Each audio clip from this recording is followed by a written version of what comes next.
suis conscient de la chance que j'ai et du miracle que ça représente, de faire ce qu'on aime dans la vie, de continuer à le faire. Ouais, se lever pour faire un truc qu'on adore depuis qu'on est petit, c'est quand même... c'est une chance qui est inouïe, donc ça vaut tous les grands prix du monde, je pense. Comment est ta peine? La mienne est comme ça. Comment est ta peine? La mienne s'en vient, s'en va. On est dans une des loges de l'Olympia. Est-ce que ça vous fait tout d'abord d'être ici? Déjà, c'est pas que l'interview ne m'impressionne pas, mais j'ai pas le trac, c'est ce qui est pas normal. D'habitude, quand on est ici, on n'est pas bien du tout, quoi. On est entre la recherche de l'exomile ou de vin ou de quiétude ou de trucs un peu zen.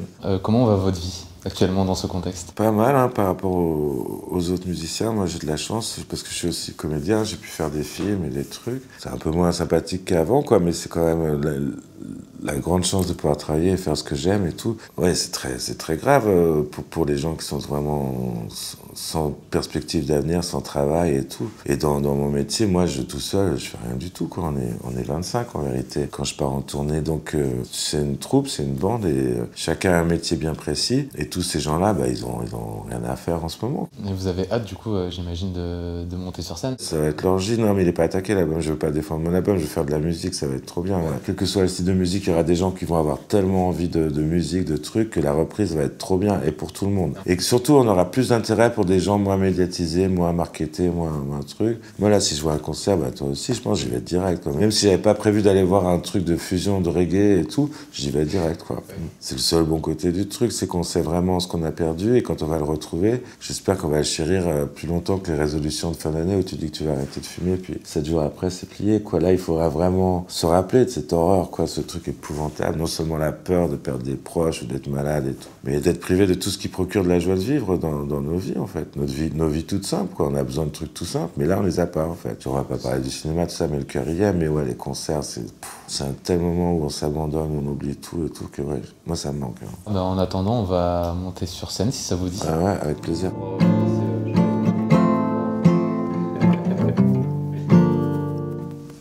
Vamos al scénario. Par où je passe, moi, en général? Par là, tout droit.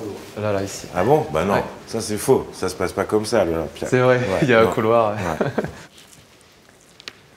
Oh, c'est cool. Toi, ça te fait quoi d'être sur la scène de l'Olympia, là, maintenant? Ça t'évoque quoi? Ça m'évoque à la fois des souvenirs et puis des envies, quand même. Mais par contre, je n'ai jamais été tout seul comme ça avec ma guitare sur la scène de l'Olympia et Dieu merci, en fait, c'est bien flippant. Je pense aux premières parties, aux gens comme ça et tout qui se retrouvent là. Bonjour, messieurs, dames. Et puis c'est une salle qui a l'air plus petite quand elle est vide. Et ça te fait quoi, là, de voir une salle vide?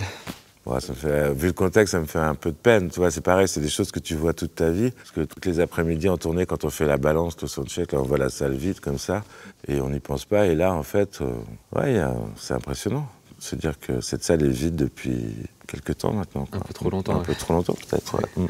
Comment est ta peine aujourd'hui? Ma peine, elle est moins grande grâce à ma chanson Comment est ta peine. Donc c'est complètement absurde, mais c'est vrai, quoi. C'est une situation qui est terrible, mais moi j'ai eu la chance, c'est pas par rapport au succès du disque, de faire une chanson en fait qui arrivait au moment où tout le monde entier vivait la même situation de stupéfaction. Tu vois, Moi je parlais d'une sorte de confinement affectif ou je sais pas quoi, mais ça s'est transformé en un truc un peu qui, à mon avis, nous fera toujours un peu penser à cette période, même si elle s'éternise terriblement.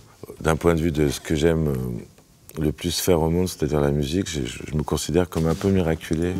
J'ai lâché le téléphone comme ça, en ce beau matin d'automne, pas froid.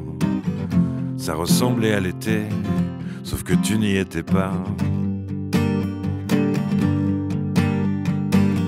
Puis j'ai regardé le ciel d'en bas, indécis, voulais-je y monter ou pas? Mais savais que j'étais fait comme un rat. Comment est ta peine? La mienne est comme ça. Faut pas qu'on s'entraîne à toucher le bas.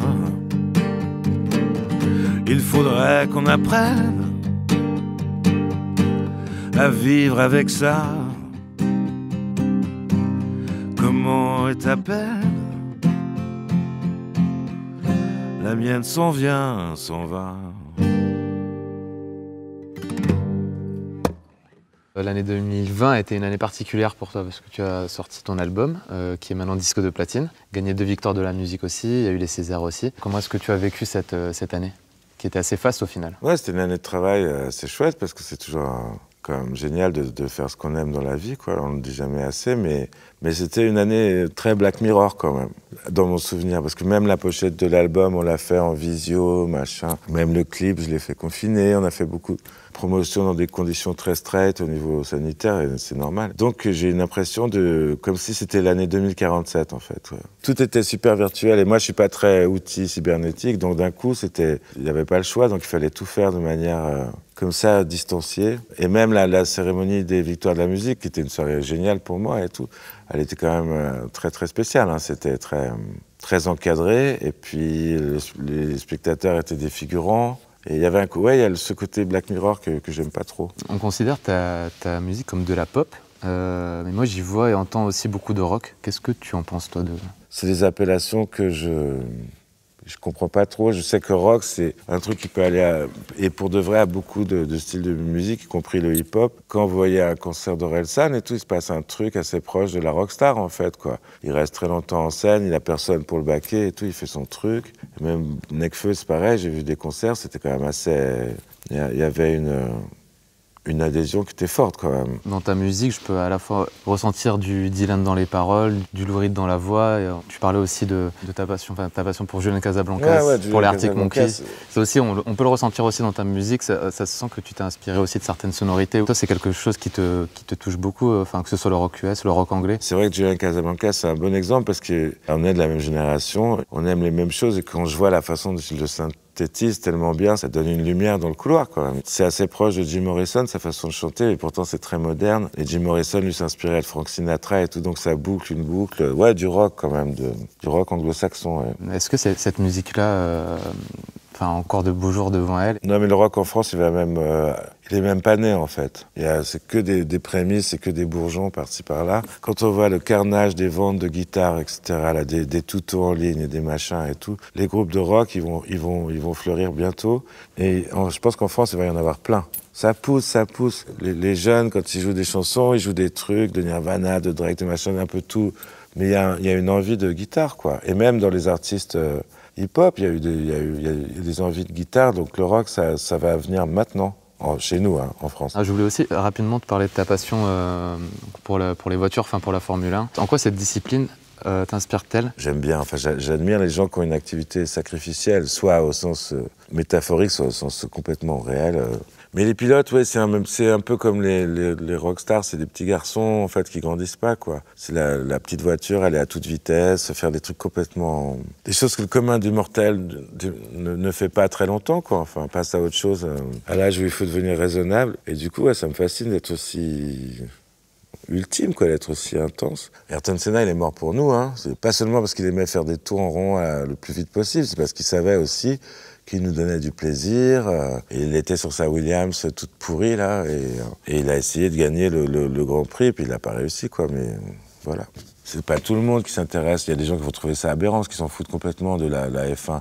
Mais nous, les fans, on sait à quel point ces gens nous donnent du plaisir et nous offrent des soupapes dans cette vie-là qui est compliquée. Sur la route de ta vie, quel a été ton plus beau trophée jusqu'ici et quel serait ton prochain Grand Prix? Non, mais le plus beau trophée, il est pareil, c'est sur l'ensemble de l'œuvre, c'est de faire ce que je rêvais de faire quand j'étais petit, quand même. Je suis pas idiot, je suis conscient de la chance que j'ai et du miracle que ça représente, de faire ce qu'on aime dans la vie, de continuer à le faire. Ouais, se lever pour faire un truc qu'on adore depuis qu'on est petit, c'est quand même... c'est une chance qui est inouïe, donc ça vaut tous les grands prix du monde, je pense. Et là, on va enchaîner avec un deuxième morceau, Parc fermé, avec AD de Thérapie Taxi. Je grince un peu quand même. Ouais. Je suis pas hyper sûre de ça. 2, 3...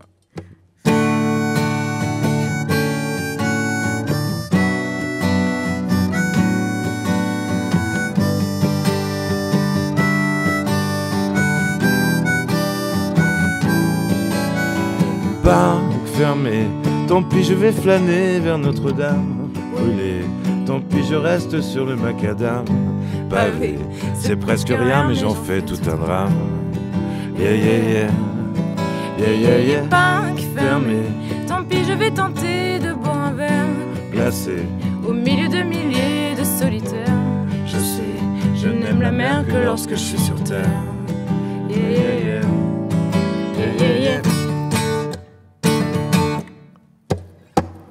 Parc fermé, est-ce une avalanche, un imprévu?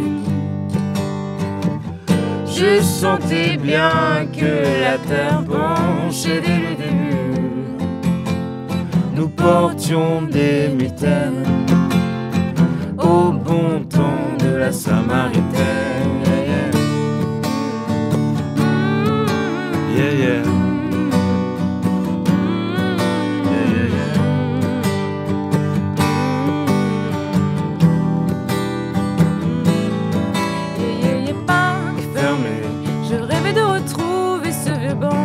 D'acier, de regarder passer la vie des gens, passer et par le grand soleil chauffé à blanc, qu'on se touche.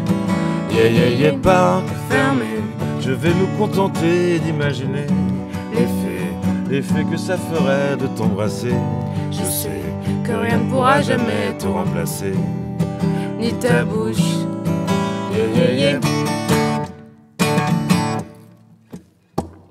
Parc fermé, est-ce une avalanche, un imprévu? Je sentais bien que la terre penche et dès le début nous portions des mitaines au bon temps de la Samaritaine.